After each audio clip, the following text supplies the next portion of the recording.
Je lis du livre de Luc 2, chapitre 33 à 35, ce qui est dit ici. Joseph et sa mère étaient dans l'admiration des choses qu'on disait de lui.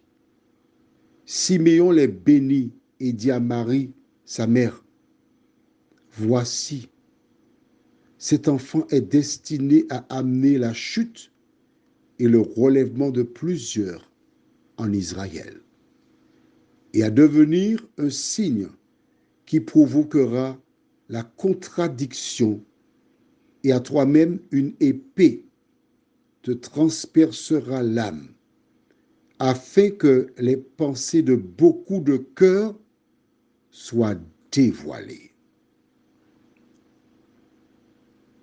Notre thème, c'est prophétie.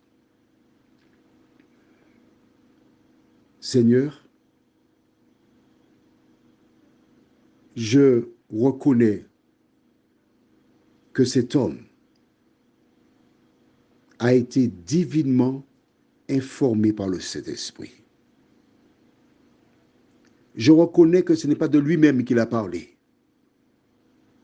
Je te bénis, Seigneur, pour cela. Tandis que nous prendrons le temps de découvrir ta parole, que ton esprit nous éclaire, nous t'en prions, au nom de Jésus et pour ta gloire éternelle. Amen. Dans les propos que nous découvrons, Siméon, en préambule, commence par bénir Marie et Joseph. Pourquoi? Parce qu'ils ont été sélectionnés par Dieu. À la lumière des actions de Joseph, nous voyons que Dieu l'a choisi. La qualité première de Joseph, c'était la bonté, l'amour pour Dieu et pour le prochain.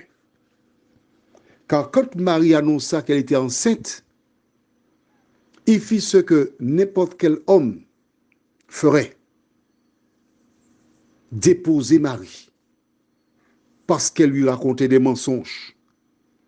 Ce n'était pas possible qu'elle soit enceinte par la vertu du Saint-Esprit. C'est un humain. Mais l'ange lui a dit, n'aie pas peur. Cet enfant a été conçu par le Saint-Esprit. Dès qu'il a entendu, il a pris Marie et il l'a emmenée chez lui. Premier exemple de promptitude. Plus tard, quand Dieu dit, prends le petit enfant, emmène-le en Égypte, la nuit même, il l'a emmené vers l'Égypte. Quand Dieu lui a dit de revenir, il est revenu. Un homme qui a la crainte de Dieu.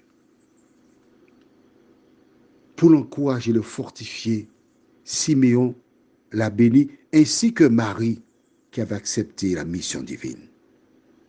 Ensuite, il dit, cet enfant est destiné, en clair, sa mission, c'est d'amener la chute et le relèvement de plusieurs en Israël. En clair, il sera un sujet de scandale.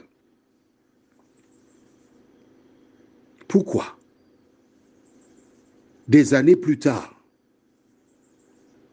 les principaux sacrificateurs qui mentirent, payèrent des soldats, démontrèrent qu'ils n'avaient pas leur place en tant que sacrificateurs, leur chute, et le relèvement de plusieurs, ceux qui n'avaient pas d'espérance, ceux qui étaient abandonnés, maltraités, injuriés, laissés pour compte. Ces personnes-là, je fais allusion aux publicains et les gens de mauvaise vie, grâce au message de Jésus, elles trouvèrent la foi. Mais il achève en disant, et à toi-même, une épée te transpercera l'âme, afin que les pensées de beaucoup de cœurs soient dévoilées. Il annonçait que Jésus serait tué. Il avait une correcte compréhension de la mission de Jésus. Prions. Seigneur, nous reconnaissons en vérité que tu es Dieu. Nous reconnaissons en vérité que tu fais toutes choses bonnes.